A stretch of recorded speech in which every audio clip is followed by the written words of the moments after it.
was nearby, it took away like 10% of Baron's health. Yeah. Not only that, but again, if the silence comes out, all of a sudden Verse of Judgment connects, that team fight's over. That's it.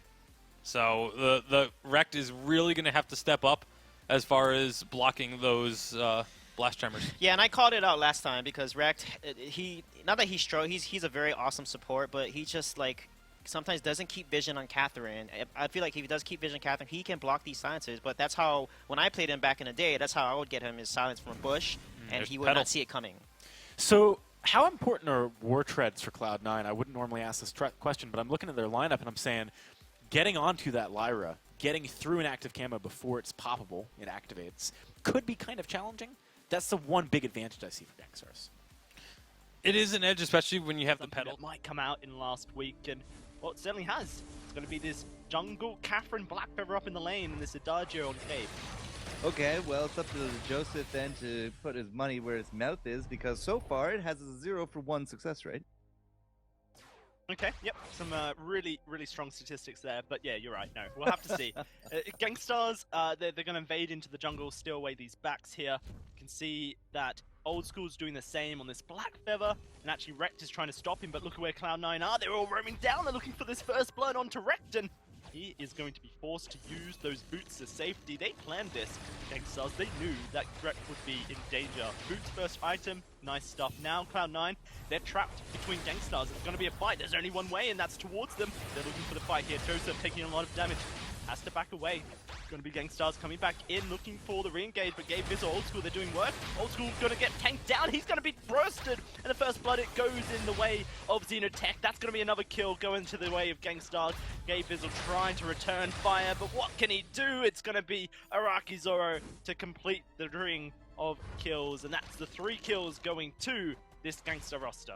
Might as well just call this the Vain Jungle. It's no longer Vainglory or Vain Lane. Nobody up there at all. But 3 kills, great start for Gankstars. I'm not entirely confident that Rekt should be that far forward, but that level 1 fight, Joseph had no stun, no Merciless Pursuit, he had a Storm Guard. So as soon as people realized that, Gankstars like, oh, so they can't lock us down. All right, and they just laid into it, man. Like that was if you were going to plan this, I don't know why you wouldn't plan it with a Merciless Pursuit. I really don't. I don't know, perhaps Cloud9 weren't anticipating Gankstars to dive straight into their jungle like they did.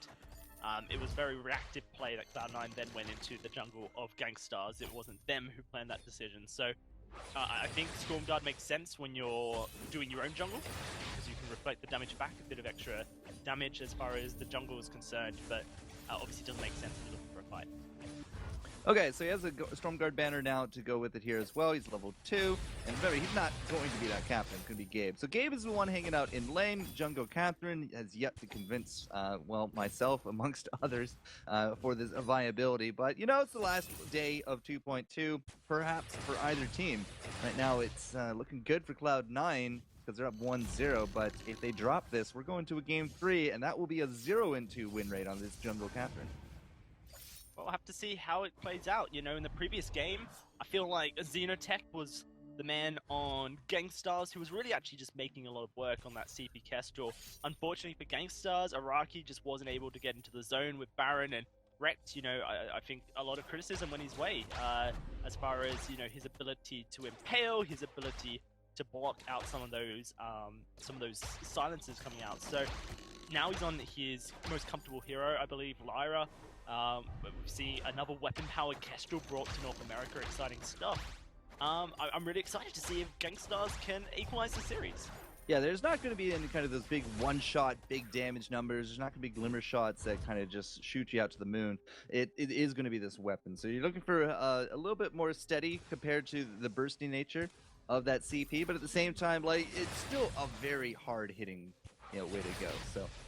Yeah, we do see a lot of CP, but this will be that weapon, Kestrel. But right now, Gankstars looking to try to use their rotation, look for something. They're just a bit too late to the Treant. Gabe is going to hold the fort up top, but with Jungle intensified, that's going to be first item, and going to go to Xeno. He's going to have himself now online that Frostburn. Yep, and the Fountain as well for Rekt as well. So there's a lot of healing available to Gankstars if Cloud9 did want to try and get a fight going for them. At this 4.5-minute mark, it's going to be very interesting to see how these teams rotate, where they look for their advantages. Because currently, Gankstars are holding the lead. They've got those 3 kills. They've got themselves about a 500 gold lead. You know, small leads, but definitely steady at the early game. Now, in terms of Blackfeather here for Cloud9, like Old School has played the Blackfeather before, at least in VG8. I mean, I'm sure he's played it a whole bunch, but in VG8 he played it last week in the finals up against Hammers, and he came up short on it here. So it's again a little bit of a history that could repeat kind of mentality going forward. Unless Cloud9 can kind of take control of the tempo again, they're just being put at the mercy of Gankstars because they rotate up, they push out lane, the turret starting to take some chip damage, and then there's always this invade on top of this treant. So Cloud9 is definitely behind a little bit when it comes to the pressure and when it comes to the pacing of the game, and that is just boding well so far for Gankstars. Yeah, it certainly is, and you can see they've laid down vision every time they go. There's scout traps, actually 2 scout traps in that tri-bush, just to try and catch Cloud9 out. You clear out 1, you're not expecting there to be a second there. So it just provides a bit of security that that vision will stay there for a little bit longer. Rekt, though, he's going to be locked on up. The reflex block comes down a little bit late, but it does stop Old School from diving in immediately, and then the Bright Bulwark means that Rekt will survive now. But, you know, it is once more Gankstars. They roam up to the lane. We've got this level 6 here on Xenotech, level 6 on Iraqi. They can look for a fight if they want to. Glimmer shots start raining down. Gabe Vizzle taking a bit of damage. Here comes the spontaneous combustions. Old School, a lot of hurt onto him.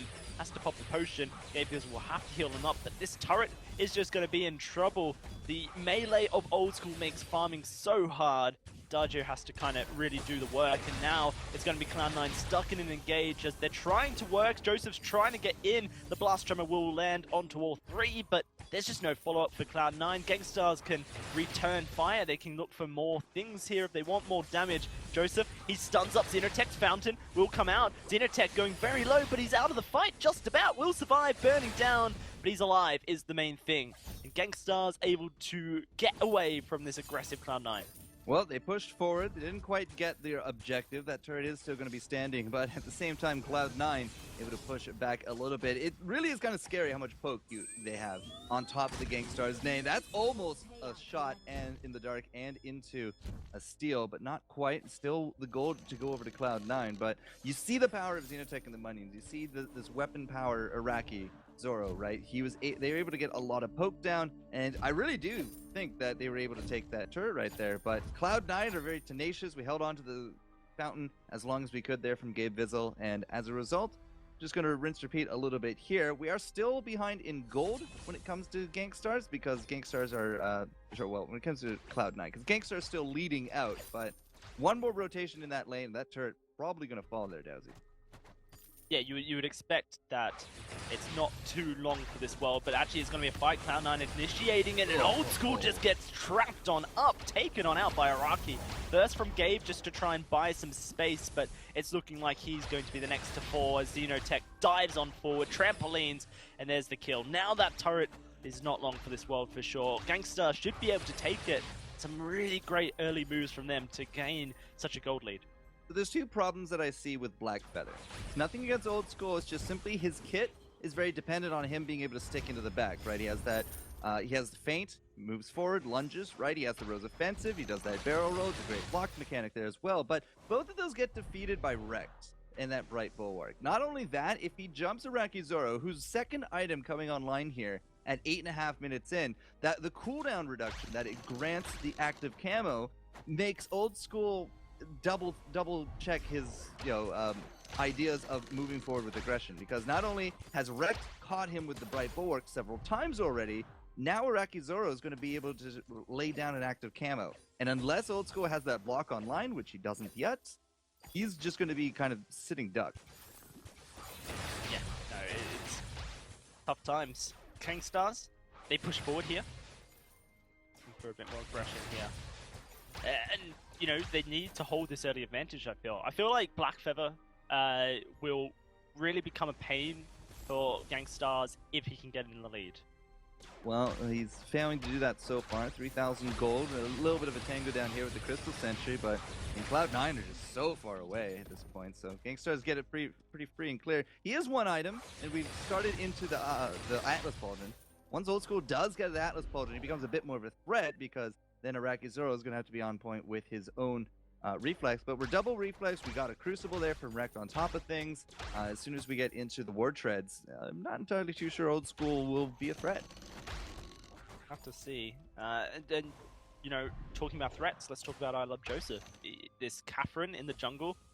The Storm Crown is there, but nothing else just yet. Is actually going down more of a tank route. He's looking for an rather Atlas. than going on the rather than going towards the aftershock. There's a breaking point coming forward for Old School. You know, Cloud9, they're behind at the moment. They're 3,000 gold behind, and I think this is where Cloud9 struggle the most. Is actually when they are behind. Struggle to really pull back into the game. And their team composition makes things infinitely harder, I feel. 2 items for Xeno, as he has now a lot more of a wallop behind that Frostburn, because he does have himself a Shatter Glass. But at the same time, we're still looking like I Love Joseph now coming up to $2 grand. Is it not? What's he going to go for here? I thought it was going to be that Atlas. He buys the 500. Okay, so he has Reflex instead. Okay. Upgrades his boots as well. It's going to be an engage. Cloud9 looking for it. Rekt's going to be the target. Araki, though, laying down the hurt. There's a Blast Tremor onto all, and Old School dives into an active camo and loses his life. Xenotech, no, not Xenotech. In fact, it's Araki, of course, finds the kill, and now Xenotech's looking for one onto this Adagio. It all goes Gankstars' way. This game a little bit confusing. You know, you have Araki Zoro on the Kestrel, you have Joseph on the Catherine. There's a lot of things out of place, but right now, Gankstars not out of place. They're going to take that turret. They've got 8-0 on the board. They've got themselves a 5,000 gold lead, and Cloud9 are looking lost for sorts. And they're going to lose out their Crystal Sentry here as well. It's not quite the 8-minute eliminated kind of mentality we've seen in some of the games today, but 1 life left at the 11-minute mark. We did buy an infusion from I Love Joseph. He and Araki Zoro both rocking him there. Xenotech now picking up his. Rekt should pick up one here as well. If Gankstars rotate and catch Cloud9, this is going to be disastrous. Well, it does look like they're in position to do so. Joseph goes in looking for the engage. Xenotech trampolines to safety. And now Cloud9, they have to run here. It's Gankstars moving in, looking for the damage as the Glimmer Shots fly out by Araki Zoro. Xenotech there on the front line. Here comes Joseph trying to find Araki Zoro. He is going to stun him up, but can they get the kill? A good silence blocked up there. And now it's Xenotech trying to turn on face. They're all going to go down. That's a kill for Araki. Whoa, not able to find the one shot onto Joseph. Not quite in the right position, but Xenotech should be able to finish the job by the looks of it as Gabe Vizzle caught out unstuck. That's going to be an ace very shortly by the looks of it for Gankstars. 8 seconds on Old School. I don't see Gabe Vizzle living for another 5 seconds, and there it is. An ace comes forward. Disastrous, like you mentioned. Yeah, the power spike just too much right now. Cloud9 are going to lose out that Crystal Sentry for the 3rd time. Might even still lose out this choke turret, because there's the Sentry limited. We still have all these ace buff minions. Nothing really to stop them here. Old School will be able to clear some of them out, but the hurt is real. Hurt is certainly real. That choke point turret's so low, and nothing Cloud9 can do to really stop Gankstars from taking it. That's going to be the 3rd turret taken on down by Gankstars. They eliminate that Crystal Sentry as well, and the gold lead has just built up even further for this team, sitting at about 8,000 now at this 13-minute mark. That gold miner is fully stacked up if they want to try and push it even further. Gankstars, they come into this series fighting. I really thought that the big threat to be prioritized here was going to be Araki Zoro on this weapon Kestrel, but instead, I Love Joseph and Old School have gone into Aegis first. And whereas Gabe Vizzle has himself the movement speed, like they're really trying to stick on top of Xenotech, trying to stick on top of Rekt in the back with that shield. But this is like the heyday for Araki Zoro. I mean, we're 5-0 and 5 on both of these carries from Gankstars. Like 10 out of 11 kills, they've both been there. We're at 9 assists combined. 108 there for Rekt as well. So, I mean, there's just so much involvement with these guys, but there's not an Atlas to be seen, Dowsy. Not yet. You're expecting one from Old School, maybe one from Joseph as well, but it's one just of them, that both of them. tier 2 armor. Somebody. A little bit late, you think? Well, I still don't see one, so yes. yeah. But they're also getting choked out now, right? The gold gain has gone significantly down. The map presence is completely dominated by Gankstars. Like it's almost that 3-0. I mean, how many games have we seen today? First fight has decided game. Yeah, especially when it is that 3-0 as well. Man, Gankstars, I love it. back into this series. These guys have been so consistent in their Vainglory history, and let us not forget, they started in Vainglory as well, and they're up against a multi-esports organization of Cloud9. Gankstars consistently top 3 in both domestic and international events alike. Right now, sitting in that second place, and one of the only teams that can really contest TSM's first place if they were able to find those games against TSM. But currently, they are looking good to equalize the series here, make sure they aren't eliminated from the games in day 1 of week 4. Another fight going to break out, and actually Rekt, he's split from his team. He's going to use his portal to try and escape, try and regroup, and is going to survive just about. A nice long portal gets him to safety. That was not the direction I expect that portal to go. I expect him to shoot north to regroup, but now here they are, regroup, more infusions. Yeah, more infusions. Cloud9, it's almost their last hurrah. They're looking for the fight, but it's another stun, and Joseph's just going to go so low. Xenotech and Araki Zoro just laying down the damage. There's the one shot. Old School trying to find Rekt. Can he find the kill? No, he cannot. And now it's going to be Araki Zoro looking for a triple. The double is there. Can he get onto Joseph? Doesn't look like it's going to be possible, but Gankstars continuing their clean, flawless run. At 15 minutes 50, they get their 13th kill. Now they're going to look to try and take that Kraken as well. I thought you said that's 30th kill, and I was curious what game you're watching. I'm not, because we've never seen a game go quite that high here, Dowsy. But 13-0, you can't really say anything bad about this game from Gankstars. Like, from minute 1, they had the pressure. Again, I love Joseph not getting himself a Mercer's Pursuit level 1. They lose out the fight. I'm not saying it's his fault, but that stun could have gone a long way right there, and they just never recovered. That's the gist of it right there. They push out lane. Gankstars 3-man rotate through the jungle, buy, rinse, repeat. They clear out jungle, lane, push, fight perhaps, down into the jungle for a steal, and then they get the items. And again and again and again, all of a sudden we're 13-0. All of a sudden we have a Kraken pushing in, and there's only 2 turrets to the name of Cloud9. There's high chances that we're seeing a game 3. Yeah, I wish I could talk more about Gankstars and what they're feeling about coming into this game. Unfortunately, I just didn't get the chance to really reach out to any of them. I was talking to Joseph. Right, exactly. I talked to Joseph about why they tend to lose games when they fall behind, and he says it's tilt. They just genuinely tilt. They're trying to master their early game, but if they fall behind, it becomes a bit of a struggle. And right now, they're doing their best to find engages, but that Kraken's already on the Vein Crystal. It's going to be the last fight here for Cloud9. Can they find the damage is the question. Araki Zoro so far back. Joseph taken down so low, and Old School going to fall. That's going to be Joseph next. Nowhere to run for this Catherine. They're going to get onto Gabe Bizzle as well. A double for Araki, looking for his triple, and his team will give it to him. It's an ace for Gankstars. And now to join the Kraken, finish this game, we're going to a game 3 to decide which one of these top tier teams make it to day 2. I'm still feeling unconvinced here, Dowsy. Like, the rise of Petal, we've seen Rona today, we've seen some really wacky stuff, but keep the jungle Catherine out of my game.